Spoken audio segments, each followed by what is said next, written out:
The year is 70 AD. The Roman Empire, a titan of the ancient world, has its eyes set on Jerusalem. This isn't just another conquest. Jerusalem is a holy city, a symbol of Jewish faith and identity. Its fate will reverberate through history. For months, Jerusalem has been under siege by the Roman legions, led by the determined general Titus. The Romans are a force to be reckoned with. Their legions feared for their discipline and efficiency. For the inhabitants of Jerusalem, trapped within the city walls, fear and uncertainty hang heavy in the air. The siege of Jerusalem is a clash of civilizations, a pivotal moment in history. It is a story of courage and despair, of faith tested and empires forged. It is a story that continues to resonate even today. Titus, son of Emperor Vespasian, commands a formidable force. 4 legions composed of seasoned veterans surround the city. These are the elite of the Roman army, hardened by years of warfare across the empire. Their siege weapons are instruments of destruction. Ballistae hurl stones with incredible force, capable of smashing through buildings. Catapults launch burning projectiles, setting fire to structures within the city. The Romans are masters of siege warfare, their tactics honed over centuries of conquest. Titus knows that a direct assault on Jerusalem's formidable walls would be costly. He chooses to starve the city into submission, a brutal but effective tactic. The siege lines tighten, cutting off any supplies from reaching the besieged city. Inside Jerusalem's walls, the Jewish defenders are determined to resist. Led by factions like the Zealots, they prepare for a fight to the death. They know they are outmatched, but their faith and love for their city fuel their defiance. However, unity is their greatest challenge. Internal conflicts plague the defenders. Different factions vie for control, their internal squabbles weakening their defense. Resources are stretched thin, and the constant bombardment from the Roman siege engines takes its toll. Despite their bravery, the defenders of Jerusalem face an insurmountable challenge. The Roman noose tightens with each passing day, and hope begins to dwindle. As weeks turn into months, the situation in Jerusalem deteriorates rapidly. Food and water become scarce. Hunger gnaws at the bellies of the city's inhabitants, weakening their resolve. The streets, once bustling with life, are now eerily quiet, save for the cries of children and the lamentations of mothers. Sickness spreads like wildfire through the cramped and unsanitary conditions. The dead, their bodies too numerous to bury properly, are left to rot in the streets, adding to the stench and misery. The inhabitants of Jerusalem are trapped in a living nightmare. The once impregnable city is slowly being crushed under the weight of the siege. The Roman strategy is proving effective, but at a terrible human cost. Section 5. The walls come crashing down. After months of relentless siege, the inevitable arrives. The Roman assault begins. Under a barrage of missiles from catapults and ballistae, Roman soldiers advance towards the weakened walls. They use battering rams, massive wooden beams reinforced with metal, to hammer at the city's defences. The air is thick with the sounds of battle. The crash of siege engines, the screams of the wounded, the clash of steel against steel create a terrifying symphony of destruction. The defenders fight bravely, but they are outnumbered and exhausted. Finally, a section of the wall crumbles. Roman soldiers, their swords drawn and shields raised, flood into the city.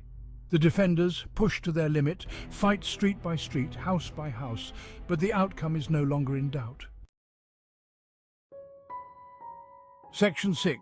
A city in ruins. Jerusalem falls. The Roman legions, driven by the promise of plunder and glory, surge through the city. Buildings are set ablaze, their flames casting an eerie glow over the carnage. The streets run red with the blood of the fallen. The temple, the holiest site in Judaism, is not spared. Roman soldiers, driven by bloodlust and a desire for revenge, set it ablaze. Its destruction is a crushing blow to the Jewish people, a symbol of their faith reduced to rubble. The events of 70 AD mark a turning point in Jewish history.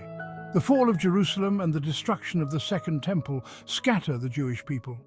They are forced to find new ways to practice their faith, their identity forever shaped by this catastrophic event. Section 7. The Spoils of War. Titus returns to Rome a conquering hero. He rides triumphantly through the streets, showered with the adulation of the Roman people. The spoils of war, including treasures looted from the temple in Jerusalem, are paraded through the city. The Arch of Titus, a magnificent monument erected in Rome to commemorate his victory, still stands today. Carved into its stone are scenes from the siege of Jerusalem, a lasting testament to Roman power and a reminder of the Jewish tragedy. The victory in Judea solidifies Roman control over the eastern Mediterranean. It also marks the beginning of a long and painful exile for the Jewish people. Section 8. A diaspora begins.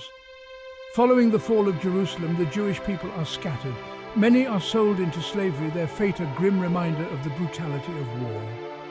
Others flee to distant corners of the Roman Empire, carrying with them the memory of their lost homeland. This event, known as the diaspora, has a profound impact on Jewish history and identity. It leads to the development of new centers of Jewish life and scholarship outside of Judea. The Jewish people, dispersed but not broken, find new ways to maintain their traditions and beliefs. The destruction of the temple also leads to a shift in Jewish religious practice. With the sacrificial system gone, rabbis emerge as spiritual leaders, emphasizing prayer, study, and acts of loving kindness. Section 9. A new faith endures. The impact of the siege of Jerusalem extends beyond Judaism. For the fledgling Christian community, largely composed of Jewish converts at this time, the destruction of Jerusalem is a pivotal event. The Gospels, written decades after the siege, reflect the impact of this event. The destruction of the temple is seen by some as a fulfillment of prophecy, a sign of the changing times. The early Christians, facing persecution themselves, find meaning and hope in the face of adversity. The siege also contributes to the separation of Christianity from its Jewish roots. As the Christian message spreads beyond Judea, it increasingly attracts Gentile converts, leading to the development of a distinct Christian identity. Section 10. Echoes of Jerusalem. The siege of Jerusalem in 70 AD is more than just an event confined to the history books. It is a story that continues to resonate today. The images of the besieged city, the destruction of its sacred temple, and the scattering of its people serve as a stark reminder of the human cost of conflict. The events of 70 AD remain a sensitive topic, fraught with historical and religious significance. The story of Jerusalem serves as a powerful reminder of the importance of tolerance, understanding, and the need to find peaceful solutions to conflict.